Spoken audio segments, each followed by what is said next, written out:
This is Gary the Snail, famous for being SpongeBob's best friend, having a beautiful shell, and always being hungry.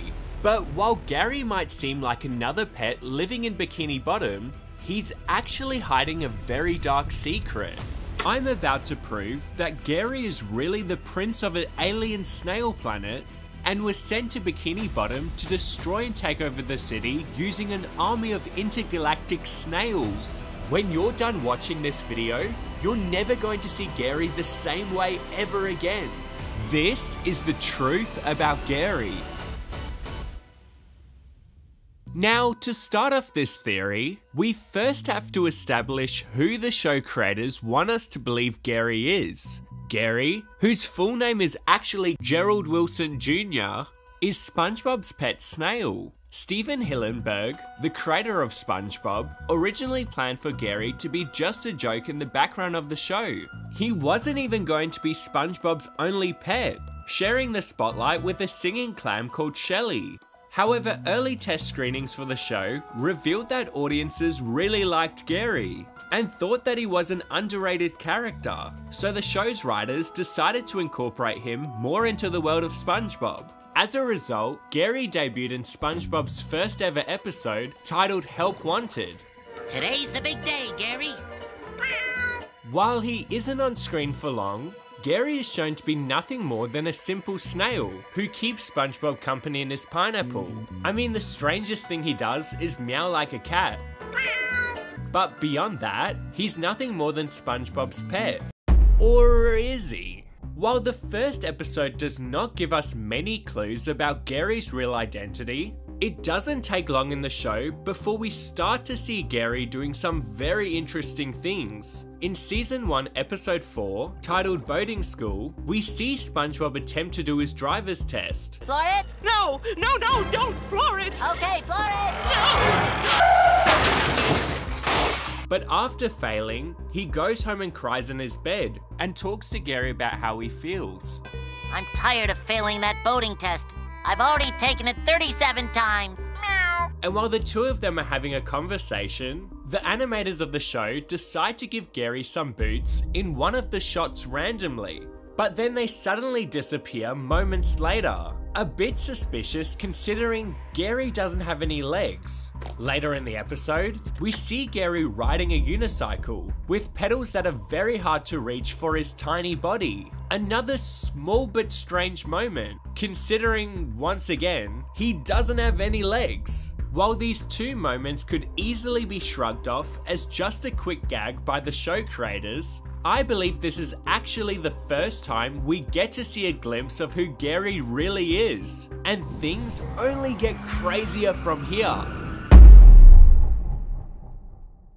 So now that we've established that something strange may be going on with Gary, let's investigate this idea further. I believe there are three main ways we can prove that Gary is more than just a simple snail. These include his amazing talents, his shape-shifting body, and his super smart brain. So let's start with the first point, his amazing talents. Throughout the show, we see Gary doing things that a normal snail would definitely not be able to do. In the Season 8 episode Treats, Gary is trained by SpongeBob using a snack called Snail Bites. While he's training, we not only get to see how far he is willing to go for some food, but we also get to see some of Gary's amazing hidden talents. He's able to lift 1,000 pounds with just his eyes, he can somehow jump out of a plane and open a parachute, he's able to create this incredible sculpture, he can escape a straitjacket while tied up and submerged underwater, and he can operate a motorbike,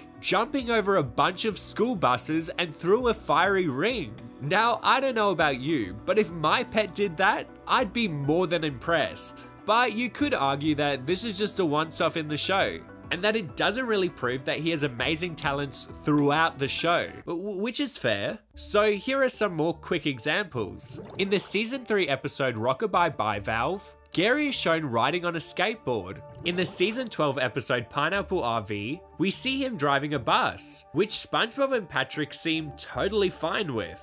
In the Season 7 episode A Pal for Gary, A giant sea creature almost eats SpongeBob, but Gary saves the day by using a rope to whip and wrangle the monster fish. And in the season 12 episode Gary's Got Legs, SpongeBob gives Gary a pair of his arms and legs, which Gary is somehow able to attach to his body and use. Yeah, that one's a weird one. Now, there are many more examples I can use from throughout the show, but I think that these examples alone show that Gary has some amazing talents. But his amazing abilities are not the only thing unique about him. Let's explore the second point on the board, Gary's shape-shifting body. While Gary might look like an ordinary snail most of the time, we've actually seen him shapeshift quite a bit.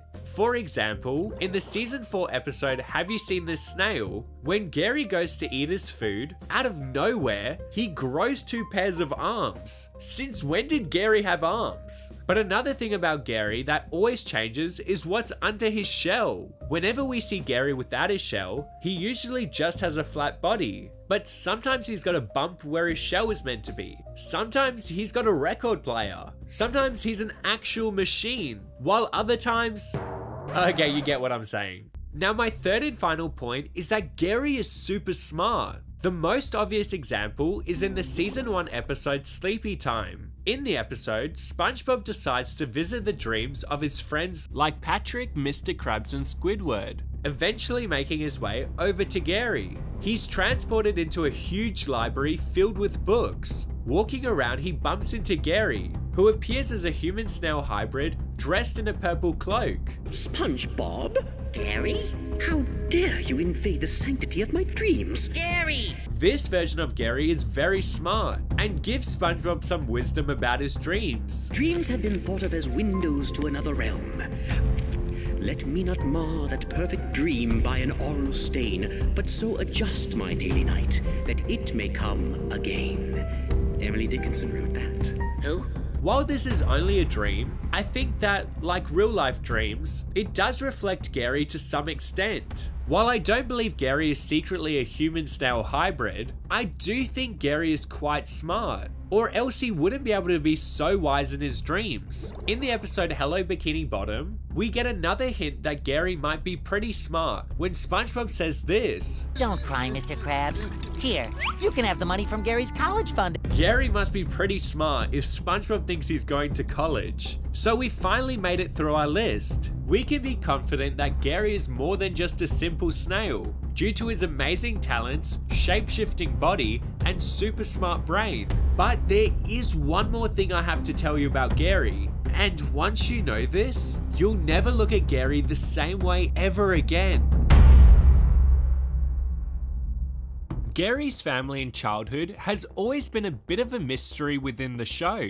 We know from the movie Sponge on the Run, Gary and SpongeBob first met at Camp Coral, when SpongeBob offered a hungry Gary some food. But what was Gary doing before meeting SpongeBob? Does Gary have a family? Well, we actually see Gary's family tree in the episode Rule of Dumb. A man comes to Bikini Bottom looking for Gary, as he believes he is from a line of royalty and needs to be crowned king. From the family tree the man shows, it's revealed that not only is Gary royalty, but he's also cousins with Patrick. Now, if this seems unbelievable, I will agree with you. And I actually have some proof that this family tree is totally fake. In the SpongeBob spin-off, The Patrick Star Show, we see that Patrick's parents look completely different to the ones on the family tree. This is my dad. This is my mom. And we also know from the episode I'm With Stupid that Patrick has a history of believing that random starfish are his parents. Hi, Mom. Hi, Dad.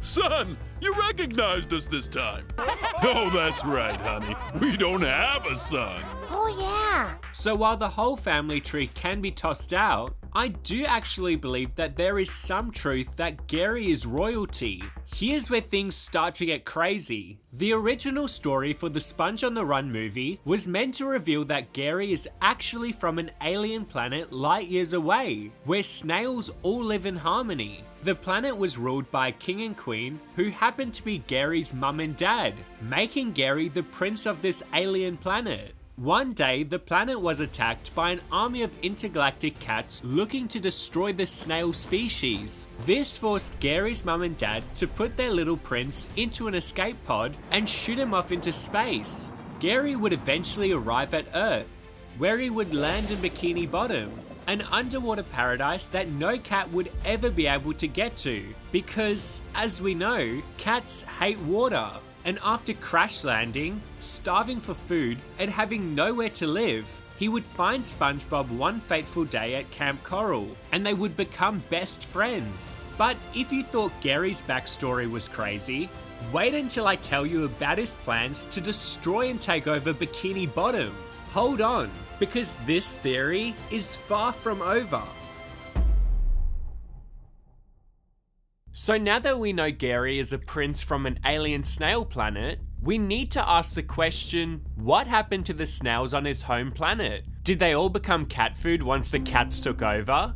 Well, to answer this question, we need to look at the reason why Gary was sent to Bikini Bottom in the first place. Yes, his parents wanted him to escape and find somewhere safe to live. But I also believe they sent him because they knew the Bikini Bottom would be an ideal place to relocate to if the cats were successful in their takeover of their home planet. Having Gary already in Bikini Bottom would make this process much easier. But you may be wondering, why does Gary even care about the snail species? He's got such a good life in Bikini Bottom. I mean, he can try and bring his parents over, but why the whole snail species? Well, the answer lies in the fact that he's a prince and has a royal responsibility to look after his people. And I do believe Gary is currently building up an army to take over Bikini Bottom so he can make space for the alien snails to live. But I know what you're thinking. That can't be true. Well, here's some proof. In the episode Chatterbox Gary, SpongeBob buys a collar for Gary that allows him to talk. Hello there, Papa Bob. When SpongeBob asks Gary what he dreams about, Gary's response is very interesting. What do you dream about? Mostly, I dream I'm flying above it all, Oh, that's sweet. while I breathe fiery destruction upon my enemies. Pause. When I first watched this video, I was so confused why Gary would call the residents of Bikini Bottom his enemies. But if you think about it, it makes total sense. Gary has this perfect city for the alien snails to move to. However, it's too overpopulated. If he gets rid of the Bikini Bottom residents, he can free up the space for his fellow snails and they can finally be safe again. Now, you may ask, how is Gary going to take over the city? He'd need an army of snails to do so. Where would he get an army of snails? And my response to that would be, have you seen Bikini Bottom? It's already filled with heaps of snails. In the episode Sanctuary, SpongeBob decides to rescue and adopt as many snails as he can. And by the end of the show, this is how many snails he has living in his house. Sean, Andy, Mr. Buster, Mrs. Butter, still, I'll say 258. 258 snails. That could definitely make a small army. Not to mention, Gary's got a whole planet of snails who are desperate to escape and come and live in Bikini Bottom. But now you may be wondering, is there any proof that Gary is even building up an army of snails? And to that I say, oh yes there is. In the Sponge Out of Water movie, when the whole of Bikini Bottom is sent into chaos because the Krusty Krab runs out of Krabby Patties, take a guess what Gary is doing. He's in SpongeBob's house preparing an army of snails. What better time to take over Bikini Bottom than when it's already in chaos? Gary even refers to himself as King of the Snails. What do you mean, King of Snails? Proving his royalty and his power over other snails. And if you want even more proof, in the SpongeBob video game, The Cosmic Shake, Gary is once again shown as a powerful king who has snails all around him serving and protecting him. And if that's not crazy enough, if you take a look around the palace that Gary is in, we see references to all the hints the show gave us about Gary's real identity. It's like the show creators are screaming at us to figure out who Gary really is. So now that we have proof that Gary is planning on destroying and taking over Bikini Bottom, one question remains. Will Gary save SpongeBob during the invasion, or will he go down with Bikini Bottom?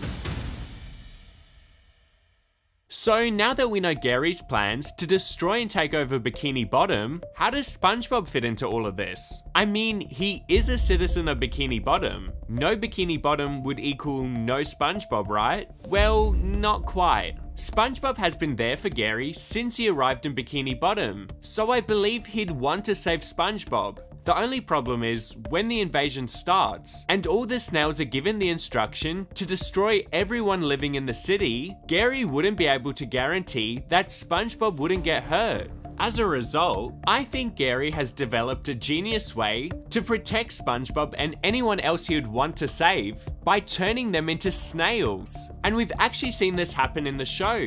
In the episode I Was a Teenage Gary, we see both SpongeBob and Squidward turned into snails after they get injected with snail plasma. Now, if you're like me, you may be wondering why a doctor would even have a serum that could turn fish into snails. But what if I told you he's not actually a doctor? In multiple episodes, we see the doctor change color. In some episodes, he's purple, others he's orange. We also see him switch between having human hands in some episodes and fins in others. And in the episode Once Bitten, he appears to have super strength, lifting a piece of wood 10 times his size. Wait a minute. The doctor is a shape-shifting fish that is smart enough to treat patients and has amazing abilities like super strength? It all makes sense. The doctor is an alien snail who is working with Gary to come up with a serum to turn SpongeBob, Patrick and Squidward into snails so that they'll be safe from the invasion of Bikini Bottom. And just like that, we finally know who Gary is. Whoa, that was a crazy theory. Who knew Gary was royalty? If you enjoyed this theory, make sure to subscribe, and if you haven't already, check out my previous conspiracy theories. You won't regret it. Thanks again for watching. I'll see you next time.